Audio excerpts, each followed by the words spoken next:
कार्यक्रम के सभी श्रोताओं को राकेश खरे का प्यार भरा नमस्कार। श्रोताओं, कोरोना वायरस संक्रमण के इस दौर में आज समूचे विश्व में प्रचलित चिकित्सा पद्धतियों का प्रयोग कोरोना वायरस पर किया जा रहा है। हमारे देश में भी अनेक चिकित्सा पद्धतियां हैं। उनमें से एक है आयुर्वेद चिकित्सा पद्धति, जो जड़ी बूटियों और रस रसायनों पर केंद्रित पद्धति है।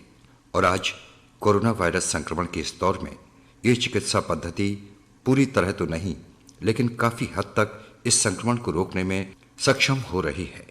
यही कारण है कि भारत सरकार भी आज आयुर्वेद चिकित्सा पद्धति का अनुसरण करते हुए देश में इस पद्धति से निर्मित त्रिकटु चूर्ण और संशमनी बटी का निःशुल्क रूप से वितरण कर रही है, जो इस संक्रमण से हमें बचाने में काफी हद तक सहायक है। आज इस कार्यक्रम के माध्यम से हम आपको जानकारी दे रहे हैं कि क्या है त्रिकटु चूर्ण और क्या है संशमनी बटी और किस तरह से ये कोरोना वायरस संक्रमण से हमें बचाने में सहायक है। इस संबंध में हमने बात की छतरपुर के आयुष डॉक्टर संजय चतुर्वेदी से।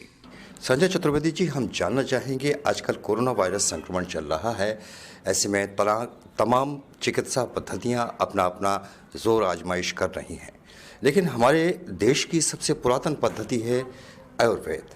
और आयुर्वेद में ऐसी कौन सी चीज़ें हैं जो कि इस वायरस के संक्रमण से हमें बचा सकती हैं, संक्रमण को कम कर सकती हैं? ये बीमारी काफ़ी वैसी है और ये हम अपनी पुरानी पद्धति आयुर्वेद से काफ़ी कुछ कंट्रोल कर सकते हैं।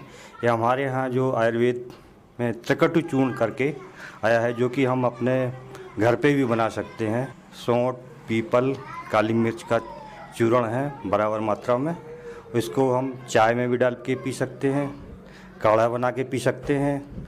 और साथ में इसके दो संशमनी बटी 3 दिन तक, बड़ों के लिए, छोटों के लिए 1-1 गोली, इस प्रकार से हम।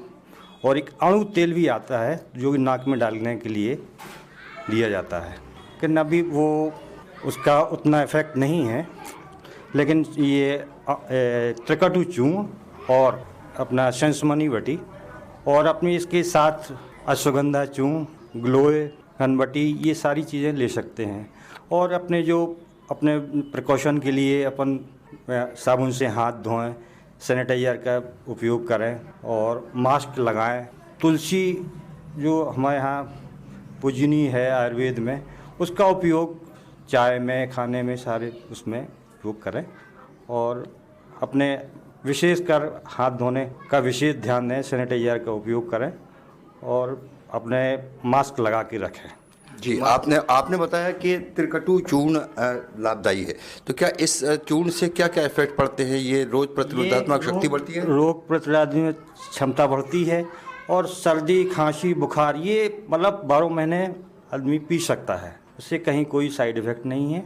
ये अपन रोग प्रतिरोधक क्षमता इससे बढ़ती है, सर्दी, खांसी, बुखार सारी इसमें काम आता है। ये तो ये चूर्ण क्या शासन के द्वारा निःशुल्क रूप से भी बंटवाया जा रहा है? शासन के द्वारा ये निःशुल्क बंटवाया है, डोर टू डोर ये बंटवाया जा रहा है। साथ में संशमनी बटी बंटवाई जा रही है और अणु तेल भी बंटवाया जा रहा है।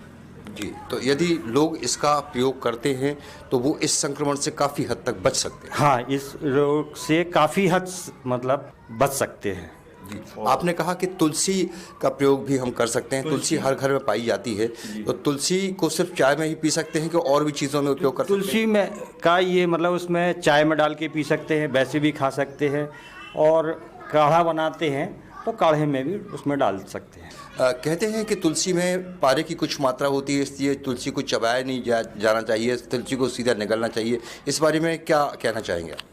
नहीं, ऐसा वैसे शास्त्रों में अभी अब उसमें बुक्स में ही बताया गया है, लेकिन अपन चबा के भी खा सकते हैं और वैसे भी डाल के चाय में डाल के पा सकते हैं, और अपने भोजन के साथ भी अपन तुलसी ले सकते हैं। जी डॉक्टर साहब, हल्दी कितनी लाभकारी है इस चीज़ के लिए?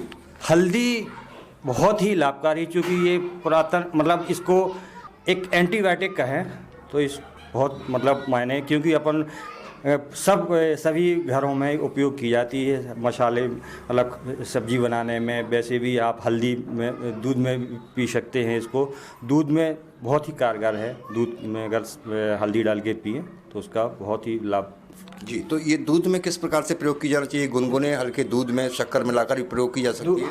शहद डालें, और हल्दी, और गर्म करके गर्म दूध में हल्दी डाल के पिए तो इसका बहुत लाभ होगा। यानी कि ये एक एंटीबायोटिक की तरह काम करती है? जी हाँ, एंटीबायोटिक की तरह ही काम करती है। आयुर्वेदिक का ये बहुत बड़ा एंटीबायोटिक है, क्योंकि पुरानी चीज़ें ये हम भूल रहे हैं, लेकिन हमारे यहाँ तुलसी हुई, हल्दी हुई, ये जो पुरानी चीज़ें हैं इनका बहुत बड़ा महत्व है। नई पद्धति में लोग बाग भूल रहे हैं, लेकिन आयुर्वेद में इसका बहुत बड़ा महत्व है। डॉक्टर साहब, कहते हैं कि ये कोरोना वायरस संक्रमण होने से श्वास नली या श्वास तंत्र पर बहुत बड़ा इफेक्ट पड़ता है, और जिस कारण हमें सांस लेने में तकलीफ होती है और हम गंभीर हो जाते हैं। तो कहते हैं कि अदरक का प्रयोग करने से भी ये सब संक्रमण कम कर सकते हैं? जी हाँ, अदरक का प्रयोग इसमें, मतलब जो अपन ये सौंठ, पीपल का सौंठ, चूँकि अदरक का ही एक रूप है, तो उसमें अदरक वैसे भी आप प्रयोग करें तो उसमें कहीं कोई नुकसान नहीं है। ये त्रिकटु चूर्ण जो हमारे मतलब आयुर्वेद उससे बंटवाया जा रहा है, तो ये बहुत ही कारगर है। इसका सभी महानुभाव से उपयोग करने के लिए आग्रह करें। बिल्कुल, मतलब कि त्रिकटु चूर्ण जो शासन के द्वारा बंटवाया जा रहा है, आयुष विभाग के द्वारा बंटवाया जा रहा है, उसका उपयोग जरूर करना चाहिए। और डॉक्टर साहब, आरोग्य सेतु ऐप भी मोबाइल के लिए बोला गया है। हाँ, उसको जरूर ऐप को लोड करें।